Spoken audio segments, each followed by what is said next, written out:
నమస్తే, నేను Maruthi Ram. One voice news కు స్వాగతం. బీఆర్ఎస్ నేత ప్రతాప్ రెడ్డికి గజ్వేల్ ప్రజలు 3 సార్లు బుద్ధి చెప్పినా సిగ్గు తెచ్చుకోకుండా నీతి మాలిన రాజకీయాలు చేస్తున్నట్లు గజ్వేల్ వ్యవసాయ market committee chairman Narender Reddy, vice chairman Sardar Khan, municipal మాజీ చైర్మన్ గాడిపల్లి భాస్కర్, వ్యవసాయ మార్కెట్ కమిటీ డైరెక్టర్ నరసింహారెడ్డి విమర్శించారు. గజ్వేల్లో ఏర్పాటు చేసిన మీడియా సమావేశంలో సర్వం కోల్పోయిన R&R కాలనీ బాధితులతో కలిసి వారు మాట్లాడారు. మల్లన్న సాగర్ నిర్మాణం పేరిట 7 గ్రామాల ప్రజలను కేసీఆర్, మాజీ మంత్రి హరీష్ రావు, వారి తాబేదారు ప్రతాపరెడ్డి నిలువునా మోసం చేసి అనుచరులకు నిబంధనలకు విరుద్ధంగా వందల కొలది ప్లాట్లు, కోట్ల రూపాయల నగదు దోచిపెట్టినట్లు విమర్శించారు. కేసీఆర్ క్యాంప్ కార్యాలయంలో స్వయంగా మాజీ మంత్రి హరీష్ రావు ప్రతి ఇంటికి రవాణా, ఇతర ఖర్చుల కింద 50,000 రూపాయలు ఇచ్చినట్లు ప్రకటించగా మరి ఆ నిధులు ఏమయ్యాయని, ఎవరికి దోచిపెట్టారని నిలదీశారు. నిర్వాసిత గ్రామాలలో బాధితులకు తీవ్ర అన్యాయం చేసిన బీఆర్ఎస్ నేతలు అక్రమంగా స్థలాలు కబ్జా చేసినట్లు ఆరోపించారు. కనీసం గుడి, బడి, శ్మశాన వాటిక, కబ్రస్థాన్లకు సైతం స్థలాలు మిగలకుండా కాజేసిన అనుచరులను ముందు నిలదీయాలని ఆగ్రహం వ్యక్తం చేశారు. అధికారం కోల్పోయాక కల్లబొల్లి మాటలతో బాధిత కుటుంబాలను రెచ్చగొట్టడం సిగ్గుచేటని నిలదీశారు. గత బీఆర్ఎస్ ప్రభుత్వ హయాంలో నిరుపేదలకు ఇండ్ల పంపిణీ పేరిట రాజకీయం చేసిన ప్రతాపరెడ్డి మరి వారికి ఇండ్లు ఎందుకు అప్పగించలేదని ప్రశ్నించారు. 10 ఏళ్ల పాటు కేసీఆర్, హరీష్ రావులతో అంటకాగిన ప్రతాపరెడ్డి ప్రస్తుతం ఆ నెపాన్ని కాంగ్రెస్ పై నెట్టడం ఆయన నీతిమాలిన రాజకీయాలకు అద్దం పడుతుందని విమర్శించారు. ఈ కార్యక్రమంలో సుఖేందర్ రెడ్డి, ఏఎంసీ డైరెక్టర్లు కరుణాకర్ రెడ్డి, యాదయ్య, మాజీ కౌన్సిలర్ సుభాష్ చంద్రబోస్, నాయకులు కుట్ల లక్ష్మారెడ్డి, నక్కా రాముడు గౌడ్, అంజీ యాదవ్, ఉడెం శ్రీనివాసరెడ్డి, జూపల్లి లక్ష్మణ్, జహీర్, జహంగీర్, డప్పు గణేష్, అందీపూర్ బాలాగౌడ్, దయాల యాదగిరి, శ్రావణ్, అరుణ్, R&R కాలనీ నాయకులు ఉపేందర్, ప్రమోద్, పిట్ల శ్రీను, రాములు, సత్తయ్య తదితరులు పాల్గొన్నారు.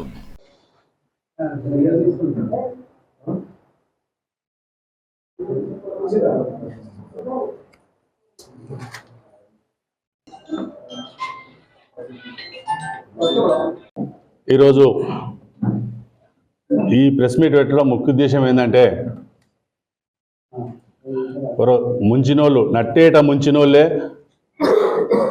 వాళ్ళే ముంచి అందరిని ముంచుతురు, వీళ్ళు ముంచుతురు అని బదనాం చేసేందుకు సిద్ధమున్నారు. వాళ్ళను R&R కాలనీ వాసులను, ముంపు గ్రామాలను, ముఖ్యంగా ముంపు గ్రామాలను, దుబ్బాక కాన్స్టిట్యున్సీలో ఉండే వాళ్ళను నా కడుపులో పెట్టుకొని సాదుకుంటా అన్న కేసీఆర్ తోలుకొచ్చి ఈ గజ్వేల్ అడ్డ మీద పెట్టి కడుపులో పెట్టుకున్నాడు కాదు, కాలు గోరుతో సమానంగా కాలుతో తన్నీతల పడేసి వాళ్ళకి ఇస్తాన్న పారితోషికం ఇవ్వకుండా అది తీసుకొచ్చినాక కూడా 5 సంవత్సరాలు కేసీఆర్ గారు సీఎంగా ఉండే, అలాగే ఇప్పుడు మన ఎమ్మెల్యేగా కూడా ఉన్నాడు.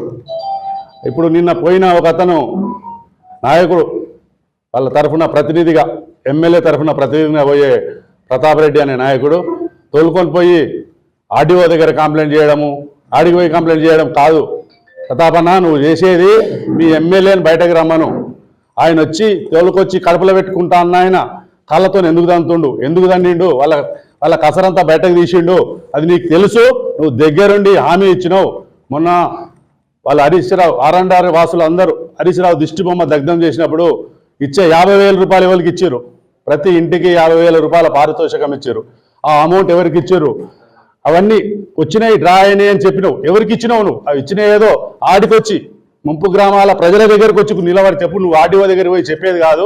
ఆర్డీఓ చెప్పినా ఆర్డీఓ దగ్గర ఇప్పుడు ఫైనల్ అయ్యేందుకు ఇచ్చేది ఎట్లాగో రేవంత్ అని చిత్తంత సిద్ధం ఉన్నాడు. మన ఎమ్మెల్యే, మన గజ్వేల్ ఎమ్మెల్యే, మీ నాయకుడు ఆయన ముందుకొచ్చి ఫస్ట్ ఆయన దగ్గర పోయి ధర్నా చేయి. ఆర్డీఓ దగ్గర కాదు, ఆయన బయటకు రమ్మను. బయటకు వచ్చి రేవంత్ రెడ్డి గారికి అర్జీ పెట్టుకుంటాడా, లేకుంటే నేను తప్పు చేసినా అని చెప్పుకుంటాడా, అమౌంట్ ఏమవుతుంది లెటర్ రాస్తాడా, ఆయన ఉద్దేశం ఏదో బయట ఫస్ట్ కేసీఆర్ ద్వారా నేను ఇస్తే మీరు, ఆయన ఒకవేళ ఆయన సీఎంగా ఉన్నప్పుడు ఇస్తే మీ నాయకులు ఎవరైనా విన్నారా వాళ్ళ పైసలు? అవి మొదలు బయట పెట్టాలి. అవి బయట పెట్టినాక నువ్వు ధర్నా చేస్తుంది కరువు వాళ్ళ దగ్గర R&R కాలనీ వాసులకు. ముఖ్యంగా మళ్ళీ డబల్ బెడ్రూమ్ వాళ్ళకు లాటరీ పద్ధతి వాళ్ళకి ఇవ్వాలంటున్నావు. ఎప్పుడు చేసినావు నువ్వు లాటరీ? ఎప్పుడు తీసినావు? ఎలక్షన్ల ముందట లాటరీ తీసి ముంపు గ్రామాలను నాడబెట్టి వీళ్ళకి లాటరీ తీసినావు, ముంపు గ్రామాలను పెట్టినావు. ఎవరు పంచాయతీ పెట్టినావు? ఇద్దరికి ముంపు గ్రామాలకు పంచాయతీ పెట్టిన ముంపు గ్రామాల్లో ఇవాళ ఇద్దరు కొట్టుకునే పరిస్థితి. ఒకరు ముంపు గ్రామాలలో ఇంటుండే వరకు వాళ్ళకి పరిస్థితి ఏమనిపిస్తుంది, మా ఇల్లు మాకు అప్పచెప్పి మేము ఉంటామని వాళ్ళు అనుకుంటారు. కాలనీ మిగతా లాటరీ తీసిన గజ్వెల్ పాత ప్రాంత నివాసులు వాళ్ళందరూ ఆలోచన ఏముంది, మాకు లాటరీలు వచ్చింది మాకు ఇస్తలేరని వాళ్ళు. ఎవరు పెట్టిరు పంచాయతీ? పంచాయతీ పెట్టింది నువ్వు. ఏమో పంచాయతీ పెట్టి మొగలు పెట్టి మొర పెడతానంటారు, అదే శాస్త్రం ఉంది మీది. అలాంటి నువ్వు ఫస్ట్ వాళ్ళకు ఈరా, నువ్వు ఆర్డీ ఆఫీస్ కాదు, ఎవరు పోయినా ఎమ్మెల్యే గారు బయటకు వచ్చి సీఎం గారికి అర్జీ రాస్తాడా, లేకుంటే నువ్వు ఎవరికి ఇప్పించిన పైసలు ఏడు తెప్పించి ఇస్తావా వాళ్ళకు. అది ఫస్ట్ అది చెప్పినాక నువ్వు ధర్నా చేస్తానికి అరువు నీ ప్రతాపన్న, నువ్వు ఈ విషయంగా నువ్వు అరువు చేస్తేందుకు అరువు నీకు కాదు. నువ్వు అది చేసి వాళ్ళని ఇంకా వాళ్ళకి వచ్చే అమౌంట్ను కూడా రాకుండా ఏదో నలుగురిని తీసుకొని ఈడికి పోయి ఆడికి ర్యాలీ ఇస్తున్నా అమౌంట్ ఇప్పిస్తున్నా, నేను అవి ఇవ్వాలి ఇవి ఇవ్వాలంటే ఇచ్చిన పైసలు ఎవరికి ఇచ్చినావు? ఫస్ట్ 50,000 రూపాయలు ఇచ్చిన ఎవరికో ఇంటికి 50 ఇస్తా అని పారితోషికం ఒక 2 నెలల వాళ్ళకు పారితోషికం ఇస్తాను ఏదైతే చెప్పినావో అది ఏమైంది? ఆ డబ్బులు ఎవరికి ఇచ్చినావు? నీ ఏజెంట్లకు ఇచ్చుకున్నావా, ఎవరికి ఇచ్చినావు? ఫస్ట్ అవి నిరూపించినాక నువ్వు ధర్నా చేస్తాను కరుణుని. అలాగని మా గవర్నమెంట్ రేవంత్ అన్న సర్కారు ఈ R&R కాలనీలకు అన్యాయం చేసేందుకు సిద్ధంగా లేదు. మిగతా ఏమున్నాయి వాళ్ళ లాట్రిన్ శానిటేషన్ వ్యవస్థను అవన్నిటిని పరిణామాలు తీసుకొని అమౌంట్ గురించి ఎంత ఇవ్వాలనేది అదంతా లెక్క. అది కాలనీ వాసులను అడుగు, వాళ్ళు చెప్తారు ఏమవుతుంది సమస్య అనేది వాళ్ళని అడగాలి. కానీ నువ్వు ఉత్తగా నేను ఏదో షో చేస్తున్నా, నేను పోతుంటే వస్తున్నాయి అనే ఆలోచన చేసుకున్నాడు తప్పు. ఈ సందర్భంగా నేను ఇది గుర్తు చేస్తున్నా. ఇక ముందైనా వాళ్ళ మీద కపట ప్రేమ అవసరం లేదు. మీ ఎమ్మెల్యే గారిని కేసీఆర్ గారిని పెద్ద మనిషిని బయటకు రమ్మను, వచ్చి సీఎంని అడుగుమని, అసెంబ్లీ అడుగుతాడా, ఈడ వేదిక మీద వచ్చి R&R కాలనీ వాసులు పిలుచుకొని అడుగుతాడా? వాళ్ళకైతే న్యాయం చేసేందుకు మేమైతే రెడీ ఉన్నాం. మీ కేసీఆర్ని ఒక రమ్మని అందరం కలిసి ధర్నా చేద్దాం, పోదాం రేవంత్ అన్న దగ్గరికి. కాలనీ వాసులను మేము అందరం పోయి వాళ్ళకు న్యాయం చేకూరుదామని ఈ సందర్భంగా నేను గుర్తు చేస్తాను. అందరికీ నమస్కారం. నిన్న ప్రతాప్ రెడ్డి గారు ఏదైతే ధర్నా చేపట్టిండో దయ్యాలు వేదాలు వల్లించినట్టుగా ఉంది. ఎందుకంటే గత 10 సంవత్సరాలుగా ముఖ్యమంత్రిగా రాష్ట్రాన్ని ఏలినటువంటి నాయకుడు మన గజ్వేల్ ఎమ్మెల్యేగా ఉండే. గతంలో నేను 14లో మున్సిపల్ చైర్మన్గా అయినప్పుడు గజ్వేల్లో ఒక భారీ బహిరంగ సభ ఆయన గెలవంగానే పెట్టి, నేను ముంపు గ్రామాల ప్రజలు వాళ్ళకి ఎంత చేసినా తక్కువనే, వాళ్ళకు అరికాలకు ముళ్ళు కుట్టుకుంటే నేను నోటితోడు తీస్తా అని చెప్పి ఆ రోజు మనం బహిరంగ సభల్ని చెప్పడం జరిగింది. నిజంగా మేమంతో ఇక్కడ గజ్వేల్ ప్రజలందరం కూడా, మేము లీడర్లం కూడా నిజంగా చాలా గర్వంగా ఫీల్ అయినాం. ఎందుకంటే ముఖ్యమంత్రి గజ్వేల్కి అయితే మా సమస్యలు అన్నీ తీరుతాయని చెప్పి మేము ఇక్కడ రోడ్ వైండ్లింగ్ అని నిజంగా 7 గ్రామాల ప్రజలు అక్కడ తట్టా బుట్ట అన్ని చదువుకొని గజ్వేల్కు నిరాశ్రులై ఇక్కడికి వచ్చారు. వాళ్ళ త్యాగాలు వెలగట్టలేని అని ఆ రోజు చెప్పిన ముఖ్యమంత్రి గారు ఈరోజు వాళ్ళని నట్టేట్లా ముంచిన సంగతి గ్రహిస్తున్నాం. అప్పటి నాయకులు ఏదైతే ఆ ముఖ్యమంత్రి గారికి వ్యతిరేకంగా దండాలు చేసి ప్రజల పక్షాన్ని నిలబడి ఆ రోజు మాట్లాడిన మాటలు, నిన్న మాట్లాడిన మాటలు ఎంత వ్యత్యాసం ఉందో ఒకసారి గమనించాలి. ఎందుకంటే ఆ రోజు ఇదే ప్రతాప్ రెడ్డి గారు ఇదే ప్రజల పక్షాన్ని నిలబడి కొట్లాటలు పోరాడి కేసీఆర్ గారు మూస్తున్నారు, మీకు న్యాయం చేస్తలేరని చెప్పి ఆ రోజు గత ముంపు గ్రామాల ప్రజల పక్షాన్ని ఉండి కొట్లాడిన సంగతి అందరికీ తెలుసు. ఈ రోజు ఏం మాట్లాడుతున్నారు? అదే ముఖ్యమంత్రి గారు 10 సంవత్సరాలుగా మన గజ్వేల్ ముఖ్యమంత్రిగా ఎమ్మెల్యేగా ఉండి వీళ్ళ యొక్క చిన్న కోరికలు, ఎందుకంటే లక్షల కోట్ల అవినీతిమయమైన వాళ్ళ 4 కుటుంబాలు దోచుకున్న దానిలో వీళ్ళకి ఇచ్చే 200-300 కోట్లు ఒక చిన్న పై సంబంధం కూడా కాదు. అసలు వీళ్ళ మీద కాన్సన్ట్రేషన్ పెట్టలేని ముఖ్యమంత్రి గారు ఈరోజు మళ్ళీ 3వసారి కూడా వీళ్ళకి అధికారం వస్తుందని చూశారు. కానీ ప్రజలంతా రాష్ట్రం అంతా తిప్పికొట్టి వీళ్ళ అధికారాన్ని మొత్తం రేవంత్ రెడ్డి గారి ప్రభుత్వమే మాకు న్యాయం చేస్తారని రాష్ట్ర ప్రజలు కోరుకొని ప్రజావిద్యుత్యం చేసే సంగతి కూడా అందరూ గ్రహిస్తున్నారు. ఈరోజు గజ్వేల్ ప్రజలు వీళ్ళు ఇంకా ఏమైనా చేస్తారని చెప్పి 3వసారి కూడా ఎమ్మెల్యేగా ఎన్నుకున్నారు. ఇప్పుడు గడిచిన 18 నెలల నుంచి అక్కడ ఏదైతే ఫామ్ హౌస్లే పంటుండు తప్ప గజ్వేల్ ప్రజలు 3 సార్లు ఓటేసి నన్ను ఎన్నుకున్నారు. ఒక్కసారి వీళ్ళ ప్రాబ్లమ్స్ ఉన్నాయి, ఏమేమి ప్రాబ్లమ్స్ ఉన్నాయి వీళ్ళకి తగిన న్యాయం చేస్తే ఆయనకి ఇప్పుడు క్యాబినెట్ ర్యాంక్ హోదా ఉంది. దయచేసి ఎమ్మెల్యే గారు మీరు గజ్వేల్కి రండి, లేదంటే రిజర్వ్ పెట్టుర్రి. వేరే బై ఎలక్షన్లో ఇక్కడ ప్రజల గురించి పోరాడే నరసండి మనిషినా ఎవరినైనా మేము ఎన్నుకొని ప్రజలకు ఇది ఆ ముంపు గ్రామాలే కాదు గజ్వేల్ మున్సిపల్ ప్రజలు కూడా తీరని అన్యాయం జరిగింది. ఎందుకంటే నేను ఒక రీజన్ ఇచ్చిన నా పాత కౌన్సిల్ అందరం కూడా ఈరోజు టీఆర్ఎస్కి రీజన్ ఇచ్చి కాంగ్రెస్లో రావడం ఏం జరిగిందంటే ప్రజలకు అన్యాయం జరిగింది. గజ్వేల్ ప్రజలకు అందరికీ కూడా మేము అధికార పార్టీలో ఉంటే రేపు నరసన్న గారి ద్వారా రేవంత్ రెడ్డి గారి ప్రభుత్వంతో ఏదైనా ప్రజలకు న్యాయం చేస్తామనే ఉద్దేశంతో మేము కాంగ్రెస్ పార్టీలో రావడం జరిగింది. నిజంగా ఎంత అన్యాయం అంటే నేను రోడ్ వైండింగ్ లో ఎంతో మంది 174 మంది నిరాశ్రయం చేసాం మన గజ్వేల్ ప్రజలను. వాళ్ళ సిద్దిపేటలో 6,000 ఇల్లు కట్టుకుంటాడు, కేటీఆర్ సిరిసిల్లలో 6,000 డబుల్ బెడ్రూమ్ కట్టుకుంటారు. గజ్వేల్ మున్సిపల్ ప్రజలు 2 పర్యాలు ముఖ్యమంత్రిగా ఎలక్ట్ అయిన కేసీఆర్ గారు గజ్వేల్లో డబుల్ బెడ్రూమ్ లేక ప్రజలు ఎంత విలవిల్లాడుతున్నారో, గజ్వేల్ రోజు దండాలు చేస్తున్నారు. వాళ్ళ కలకల ఉసురు తప్పకుండా నేను ముడుతుంది. ఎందుకంటే గజ్వేల్లో డబుల్ బెడ్రూమ్ లేవు. ఉన్న 2,400 ఇళ్లలో చాట్ల తౌడు వచ్చి కుక్కలు వేసినట్టు పాపం వాళ్ళేమో ఇప్పుడు గజ్వేల్ ప్రజలందరూ నా దగ్గరకు వచ్చి మాకు ఇండ్లు లాటరీలో 1200 డ్రాలే లేవు మాకు ఇప్పిమంటే వాళ్ళని దగ్గరికి పోయి మేము ఏ ముఖం పెట్టుకొని వాళ్ళని ఖాళీ చేయమన్నాం. వాళ్ళకి ఇప్పటికీ ప్యాకేజీలు రాలేదు, ఇంచుమించు 300-400 కోట్ల రూపాయల ప్యాకేజీలు ఇంకా రాలేదు. అవి అది ముఖ్యమంత్రిగా ఒక్కసారి బయటకు వెళ్తే ఎప్పుడో సమస్య పరిష్కారం అయ్యేది. దీనికి హరీష్ రావు గారు ఒక అడ్డుకట్ట లెక్క గజ్వేల్ డెవలప్మెంట్ హరీష్ రావు గారు చేసే అన్యాయమే ఇది. ఎందుకంటే ముఖ్యమంత్రి గారి దగ్గరికి గడా ఆఫీసర్ హనుమంతరావు తోటి కానీ కలెక్టర్ గారితో ఎన్నో పర్యాలు మేము దరఖాస్తులు ఇచ్చినా కానీ అది ముఖ్యమంత్రి గారికి తెలియకుండా ఈ గజ్వేల్ని ఇట్లా నాశనం చేసింది మన హరీష్ రావు గారే. దానికి ఈరోజు దొంగ అంటే భుజాలు తడుముకునే విధిగా ఈ నాయకుడు వచ్చి ఇలా ప్రజల పక్షాన్ని నిలబడతావు. ఇప్పటికీ 3 సార్లు నేను ప్రజలు ఓడగొట్టిరు. ఎక్కడైతే అధికారం ఉంటుందో నువ్వు అక్కడికే వెళ్ళి ప్రజల పక్షాన కాకుండా పైసల పక్షాన ఉంటున్నావు. నీ సంగతి అంతా గజ్వేల్ ప్రజలు ఇప్పటికీ అంతా గ్రహిస్తున్నారు.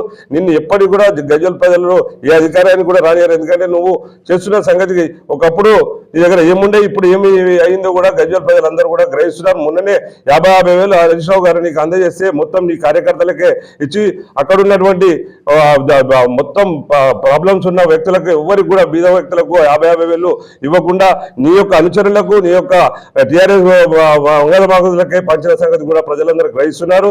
ముఖ్యంగా మొన్న జరిగిన ఒక సంఘటన నిజంగా గజ్వేల్ ప్రజలందరూ కూడా కన్నీటి పర్యంతమైనారు. అక్కడ ఒక మైనార్టీ సోదరుడు చనిపోతే నిజంగా అక్కడ శ్మశాన వాటిక లేక అది తీసుకొచ్చి ఆర్డీఓ ఆఫీస్ లో ఎక్కడ పెట్టాలని చెప్పి అధికారులను ప్రశ్నించడం జరిగింది. ఇది ఒక ముఖ్యమంత్రి 10 సంవత్సరాలుగా గజ్వేల్ వెళ్ళినటువంటి ఒక కాన్స్టిట్యూన్సీలో ఈ రోజు నువ్వు అసలు ఒక 7 గ్రామాలను తీసుకొచ్చి గజ్వేల్లో పెట్టినప్పుడు వాళ్ళకు మినిమం నీడ్స్ అనేది కూడా నీకు బుద్ధి లేదు.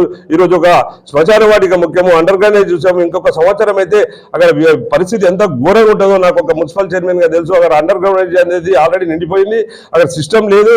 ఇంకొకసారి ఇప్పుడు ఏదైతే ఇప్పుడు బర్నింగ్ ఇష్యూ శ్మశాన వాటికి అవుతుందో రేపు అండర్ గ్రౌండ్ కూడా చాలా పబ్లిక్ అంతా కూడా రోగాల బారిన పడక తప్పదు.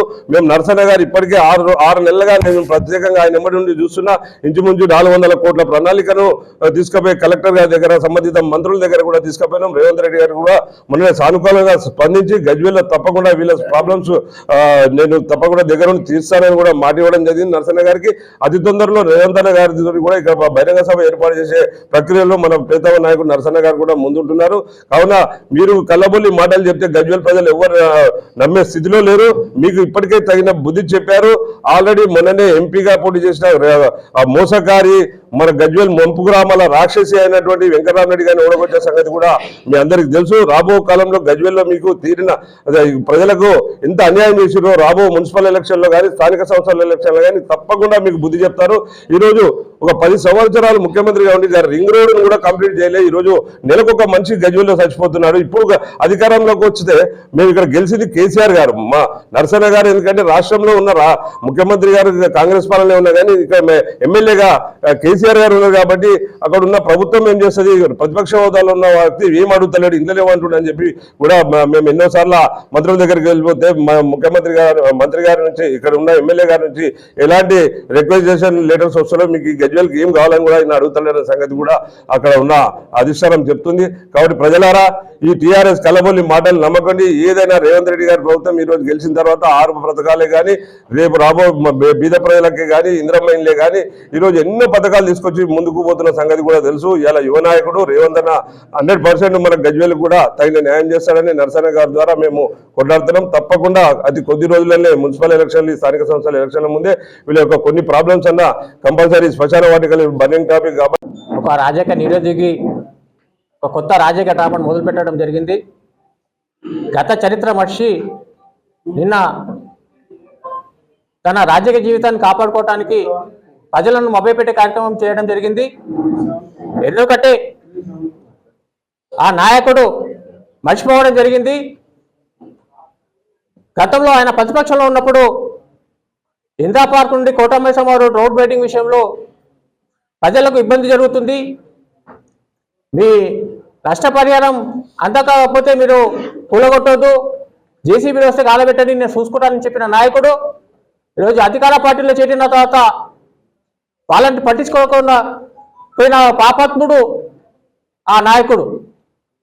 అంతేకాకుండా గతంలో కేసీఆర్ గారు ముఖ్యమంత్రి అయిన తర్వాత మహాతి స్కూల్ ముంగడ జరిగినటువంటి బహిరంగ సభలో గజ్వేల్ పట్టణంలో నిరుపేదలకు 5,000 ఇల్లులు డబుల్ బెడ్రూమ్ ఇల్లు కట్టిస్తా అని చెప్పి కేవలం 1,100 మందికి ఇచ్చి అది కూడా ఆ డబుల్ బెడ్రూమ్లలో మల్లన్న సాగర్ నిర్వాసితుల నుంచి డ్రా తీయడం జరిగింది. వాళ్ళని ఖాళీ చేయకుండా డ్రా తీసి ఈరోజు మల్లన్న సాగర్ బాధితులకు డబుల్ బెడ్రూమ్ బాధితులు కొట్లాడుకునే విధంగా చేసినటువంటి ఘనత కేసీఆర్ది, టీఆర్ఎస్ పార్టీది. అంతేకాకుండా ఎన్నికల సమయంలో ఆర్&ఆర్ కాలనీ ఒక మోడల్ సిటీగా చేసినాం, ఆసియాలోనే ఒక అద్భుతమైన సిటీ అని ప్రచారం చేసుకున్నటువంటి టీఆర్ఎస్ పార్టీ, బీఆర్ఎస్ పార్టీ ఆ అద్భుతమైన సిటీలో ఈరోజు చనిపోతే శ్మశాన వాటిక లేదు, ఖబర్స్థాన్ లేదు. వీళ్ళు ప్రచారం ఎక్కువ, పని తక్కువ చేసిరు. వాళ్ళ కార్యకర్తలు జేబులు నింపుకోవటానికే వాళ్ళ అభివృద్ధి కార్యక్రమాలు సాగాయని చాలా స్పష్టంగా అర్థమవుతుంది. ప్రతాప్ రెడ్డి మొదలు డబుల్ బెడ్ నిర్వాసితులు కానీ ఆర్&ఆర్ కాలనీలకు క్షమాపణ చెప్పాలి. ఆ ఆర్డీఓ ఆఫీస్ ముందు ధర్నా చేయడం కాదు. నీకు దమ్ముంటే కేసీఆర్ ఫామ్ హౌస్ కూడా ధర్నా చేయి, నీకు సంఘీభావంగా మేము కూడా వస్తాం. మీ కేసీఆర్ గారిని బయటికి లావు. ఎందుకంటే ఈరోజు మా తెలంగాణ ప్రభుత్వం కూడా, ముఖ్యమంత్రి నుండి కూడా కేంద్రం నుంచి రావాల్సిన నిధుల గురించి కేంద్ర ప్రభుత్వంతో చర్చలు చెప్పి తెచ్చుకుంటుండు. మరి మా గజ్వేల్ నుండి మేము గెలిపించినటువంటి కేసీఆర్ గజ్వేల్ ప్రజల సమస్యలపై ఎందుకు మాట్లాడతలేడు, ప్రభుత్వాన్ని దగ్గర ఎందుకు రిప్రజెంట్ చేయట్లేదు అని మేము ప్రశ్నిస్తున్నాం. కేసీఆర్ గారిని రోడ్డుకి తీసుకొచ్చే బాధ్యత ప్రతాప్ రెడ్డి నీదే. లేకపోతే ఈ రంజాన్ ఉగాది తర్వాత నిన్ను గజ్వేల్ తిరగనీయమని కూడా ఈ సందర్భంగా హెచ్చరిస్తున్నాం.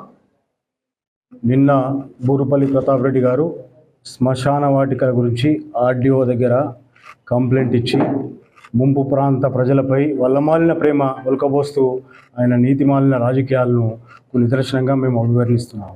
గతంలో ఆయన ఇదే మల్లన్న సాగర్ ఉద్యమం గురించి ఉద్యమంలో పాల్గొన్న తర్వాత మళ్ళీ పార్టీ మార్చి కాంగ్రెస్ పార్టీలోకి పోయాడు. ఆ తర్వాత అది మార్చి మళ్ళీ బీఆర్ఎస్ పార్టీలోకి పోయాడు. రెండోసారి అధికారంలోకి వచ్చిన తర్వాత 5 సంవత్సరాలు బీఆర్ఎస్ ప్రభుత్వం వెంబడే ప్రతాప్ రెడ్డి ఉన్నప్పుడు ఈ 5 సంవత్సరాలకి శ్మశాన వాటికలు కానీ, లేకపోతే అక్కడున్న గుడి కానీ, అక్కడున్న బడి కానీ, అక్కడున్న సమస్యలు కానీ గుర్తుకు రాలేదా అని మేము ప్రశ్నిస్తున్నాం. దయచేసి మీరు ఏంటంటే ఈ మల్లన్న సాగర్ మీద కుట్రలు కుతంత్రాలు మీ బీఆర్ఎస్ పార్టీ వాళ్ళు చేయొద్దని చెప్పి మేము విజ్ఞప్తి చేస్తున్నాం. గతంలో కూడా మల్లన్న సాగర్ కాల్ చేసేటప్పుడు కూడా ఈ మల్లన్న సాగర్ ప్రజలను ఉపయోగించుకొని ఈ మెదక్ 4 జిల్లాల ప్రాంతాలకు ఈ నీళ్లు పోతాయి, ఈ సస్యశ్యామలమవుతుంది తెలంగాణ రాష్ట్రం అని చెప్పి 7 గ్రామాలు, ఈ 12-13 గ్రామాలు మునిగితే మీకు నష్టం పెద్ద, అంతకంటే మంచిగా మెరుగైన జీవితాలు మీకు చూపిస్తామని చెప్పి ఇదే బీఆర్ఎస్ పార్టీ ఆ రోజు మాకు హామీ ఇచ్చిన తర్వాత కూడా ఆ రోజు చాలామంది ప్రాజెక్టును వ్యతిరేకించలేదు, కాంపెన్సేషన్స్ ఎక్కువ కావాలని చెప్పి మాట్లాడారు. అది తెలుసుకోకుండా ఆ ఉద్యమంలో కూడా నువ్వు ఉండి ఇవాళ నీ రాజకీయ దివాళ కోరతనానికి ఇవాళ వచ్చి ఆర్డీఓ దగ్గర మల్లన్న సాగర్కు ఎందుకంటే శ్మశాన వాటికలు లేవని చెప్పి నువ్వు చేయడం సరైనది కాదని చెప్పి మేము అంటున్నాం. అంతేకాకుండా ఆ రోజు ఆ భూసేకరణ కలెక్టర్గా ఉన్న, డిప్యూటీ కలెక్టర్గా ఉన్న ఆర్డీఓ ముత్తంరెడ్డి గారు మాకు ఆ రోజు భూసేకరణ అప్పుడు 18 నెలల, దాదాపు 18 నెలల నుంచి లేకపోతే 24 నెలల రీఅప్డేషన్తో సహా రీసెటిల్మెంట్ చేస్తాం, మీకు అందరికీ ఇంతకైనా మెరుగైన జీవితాలు ఇస్తామని చెప్పి ఆ రోజు మాకు హామీ ఇచ్చారు. ఆ రోజు మీ రెండోసారి మీరు అధికారంలోకి రావడానికి రాత్రి అనేక మందిని మా వాళ్ళను డీసీఎం లెక్కించి కాల్ చేపించి తీసుకొచ్చి ఇక్కడ మొత్తం 7 గ్రామాలను కుచ్చవేర్చినట్టు వేసిరు. అక్కడ ఒకవేళ ఒక గ్రామాన్ని మనం నిర్మించినప్పుడు ఆ గ్రామం కోసం శ్మశాన వాటిక కావాలన్నా, స్కూల్ కావాలన్నా, లేకపోతే గుడి కావాలన్నా, బడి కావాలా, ఈ ముందు ప్రణాళిక వేసుకున్న తర్వాతనే మనం గ్రామాన్ని నిర్మిస్తాం. కనీసం 7 గ్రామాలలో ఒక 10 గుంటలు 15 గుంటలు మీరు శ్మశాన వాటిక కేటాయించకుండా ఇవాళ మొత్తం కుచ్చవేర్చినట్టు వేసి మొత్తం గ్రామాన్ని 3 కిలోమీటర్లు వేర్చి అక్కడ భూసేకర భూమి లేదు. అక్కడ మేము నష్టపోయాము. ఇక్కడికి వస్తే పాపం సంగాపూర్, ముట్రాజుపల్లెలు, లింగరాజుపల్లెలు వాళ్ళని కూడా నష్టం చేశారు. ఇదంతా చేసి ఇవాళ వచ్చి ఆయన 5 సంవత్సరాలు నువ్వు అధికారం నుండి ఇలా ముఖ్యమంత్రి ఎవరు ఇక్కడ? కేసీఆర్, టీఆర్ఎస్ పార్టీ అధ్యక్షుడు. ఇరిగేషన్ మినిస్టర్ ఎవరు? హరీష్ రావు. వీళ్ళంబటే నువ్వు 5 సంవత్సరాలు ఉన్నావు కదా, మా సమస్యలు మీకు కనవలేదా? మన ఎంపీ ఎలక్షన్లో కూడా, ఎమ్మెల్యే ఎలక్షన్లో కూడా వాళ్ళకే మొగ్గు చూపిరు మా వాళ్ళు. వీళ్ళు బెదిరించారు, అదే పొద్దుగల మీరు ఈ సమస్యలన్నీ పరిష్కారం కావాలంటే మాకు ఓట్లు వేయాలని చెప్పి. మరి వేసిరు కదా, మీరు సమస్య పరిష్కారం చేయొచ్చు కదా. ఇప్పుడు కూడా ఎమ్మెల్యే గారు ఉన్నారు కదా, ముఖ్యమంత్రి గారు ఉన్నారు కదా, పాములను తీసుకురండి, మేము కూడా వస్తాం. ప్రతాప్ రెడ్డి గారు మేము కూడా వస్తాము, మేము కూడా వస్తాం, ధర్నా చేద్దాం. లేకపోతే మా సమస్యలు మీరు పరిష్కరించండి.